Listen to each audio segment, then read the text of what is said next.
Hai, thank you buat kalian yang udah klik video ini and yeah, let's do the story. Hai, aku Melati Harap ngucapin terima kasih buat kalian yang udah klik video ini. Hai, ini cerita part 2-nya. Jadi buat kalian yang belum nonton part 1, kalian bisa nonton dulu biar tahu jalan ceritanya. Nah, apalah gitu. Teman-temannya kayak yang awalnya curiga nanti jadi percaya lagi gitu. Dan ternyata selama dia pergi sendiri itu, ya dia nggak pergi ke rumah sakit dong. Dia jalan-jalan, happy-happy, ngabisin uangnya sendiri. Jadi teman-temannya itu bener-bener yang niatnya itu nemenin dia. Udah. Nih, dia udah happy-happy, udah ngabisin duit banyak. Akhirnya dia pulang ke Inggris nih. Dia pulang lagi dan di situ dia tuh masih kelihatan kayak sakit banget, bener-bener yang kayak nih orang habis pengobatan gak ada efek sembuhnya gitu. Bener-bener dia tambah kurus, tambah lemes. Akhirnya orang-orang yang kayak, duh kasihan banget sih Glenn, yuk kita bikin penggalangan dana. Itu benar-benar masyarakat itu sayang banget sama dia. Dibuatlah ini penggalangan dana. Udah dibuat penggalangan dana, banyak investor-investor itu datang dan salah satunya itu otomatis British Airways. Panitia ngomong ke Glenn, ini maskapai British Airways mau ikut ngasih penggalangan dana gitu, kayak jadi sponsor buat di acara kita. 360 juta nih yang mau dikasih sama British Airways di tahun 2000. Terus ya itu kayak si Glenn bilang, aduh nggak usah gitu. Tapi ya panitia terima-terima aja dong. Akhirnya diterima nih.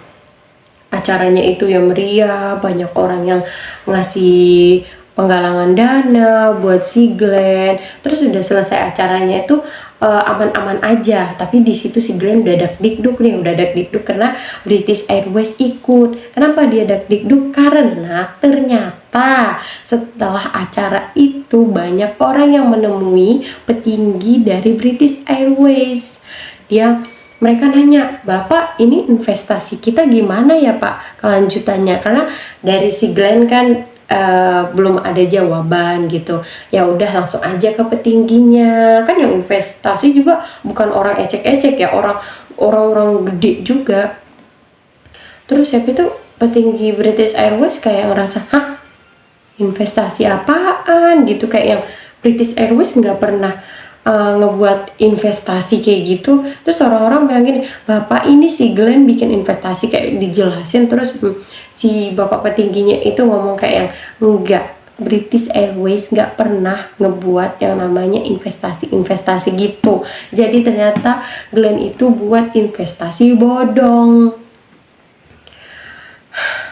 Setelah itu akhirnya si bapak petingginya ini pergi juga ke salah satu perusahaan yang udah investasi ke Glenn. Dan disitu mereka bilang, iya Pak, soalnya kan British Airways nyediain pesawat pribadi tuh buat si Glennnya berobat kemarin ke Inggris. Terus bapak petingginya ngomong kayak, kita nggak ada yang ngasih pelayanan kayak gitu ke orang petinggi-petingginya aja, itu tuh nggak dikasih layanan kayak gitu. Gimana hitungannya? Maaf aja, itu kan si Glenn cuma pramugara kok pelayanannya sampai segitu banget. Nggak ada tuh yang dibilang Glenn itu bohong. Dari situ mereka kayak yang, investasi nggak ada, dia sakitnya juga nggak ada. Wah parah nih.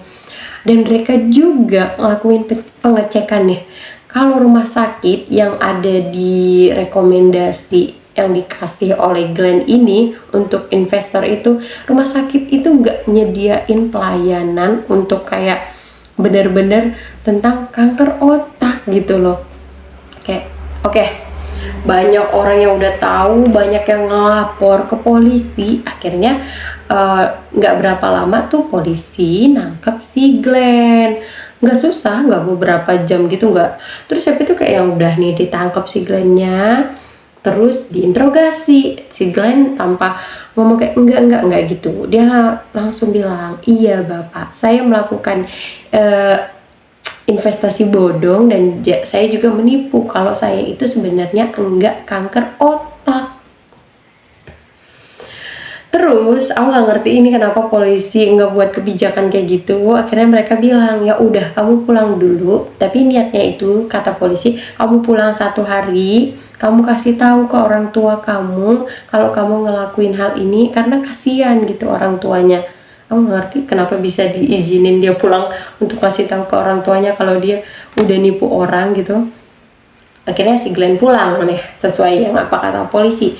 Dia pulang, terus dia sengaja nabrakin mobil di pertengahan jalan nih. Dia sengaja nabrakin mobilnya ke pembatas jalan. Dan sebelum dia nabrakin itu, dia loncat dari mobilnya dan mobilnya itu sedikit kebakar gitu. Niatnya sih Glenn nih biar nanti mobilnya kebakar abis-abisan, dia udah turun dari mobil dan nanti orang ngiranya kalau dia itu udah meninggal. Ternyata rencananya si Glenn itu gagal total. Akhirnya nih si Glenn ditangkap dan dia disidang, dan dalam persidangan itu dia ngomong kalau, Bapak, sebenarnya saya melakukan penipuan ini dikarenakan saya itu ikut sekte sesat yang diikuti oleh tetangga saya. Lah, malah nyalain tetangganya, kata dia. Jadi dulu dia dari kecil itu udah ngelihat sekte itu dan dia ngikutin, dan sekte itu maksa dia buat ngasih uang yang banyak, makanya dia melakukan penipuan. Dan semua itu ternyata bohong, bener-bener dia itu bohong lagi, kayak yang udah manipulatifnya itu jago banget gitu loh di penjara tuh.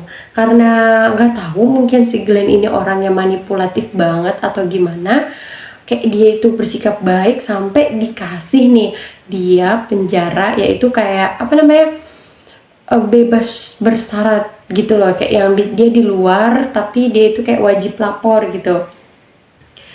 Dah nih, dia udah di luar nih, udah kayak orang-orang biasa bisa beraktivitas, cumanya mungkin nggak bisa keluar kota atau kemana, pokoknya kayak penjara di dalam kota aja. Udah di penjara dalam kota, di situ dia pakai dating apps nih, mulai pakai dating apps, dan dia ketemu salah satu cowok. Jadi si Glenn ini gay ya, dia ketemu sama cowok namanya itu Garrett, dan mereka ya falling in love, akhirnya mereka pacaran. Dan di situ dia juga pakai nih metode dramanya dia, manipulatif dia buat nipu si Garrett. Dan di situ Garrett itu benar-benar habis-habisan ngasih dia duit, dia ngejual apa aja. Jadi si Garrett ini masih tinggal nih sama orang tuanya, sampai orang tuanya, sampai dianya itu udah habis-habisan buat si Glenn. Sampai akhirnya jadi awalnya ini si Garrett nggak tahu gitu loh kalau si Glenn ini punya riwayat penipuan dan lain sebagainya gitu. Terus sampai akhirnya si Garrett itu kayak yang tahu kalau si Glenn ini pernah nipu. Terus dia ngerasa juga kayak yang selama ini ternyata aku juga ditipu gitu, kayak yang baru enggak ya, selama ini saya bodoh ya gitu.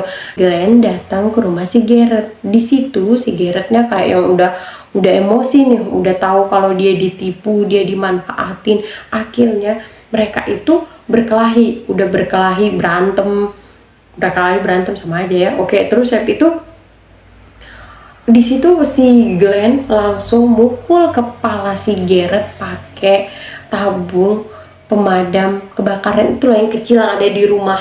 Biasanya di rumah-rumah itu warna merah. Dan di situ si Garrett langsung meninggal. Udah itu dia langsung pergi lari. Udah dia pergi lari, ibu bapaknya pulang.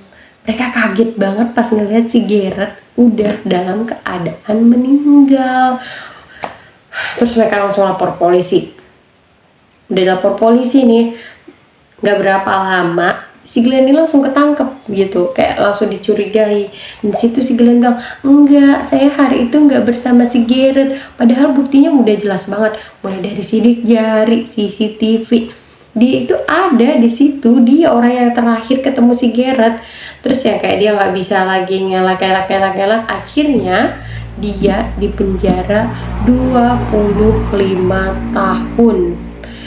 Ini bener-bener kayak yang bukan, biasanya kan kita dengar drama queen, ini drama king. Ya Allah, dramanya bener-bener drama banget, semua didramain.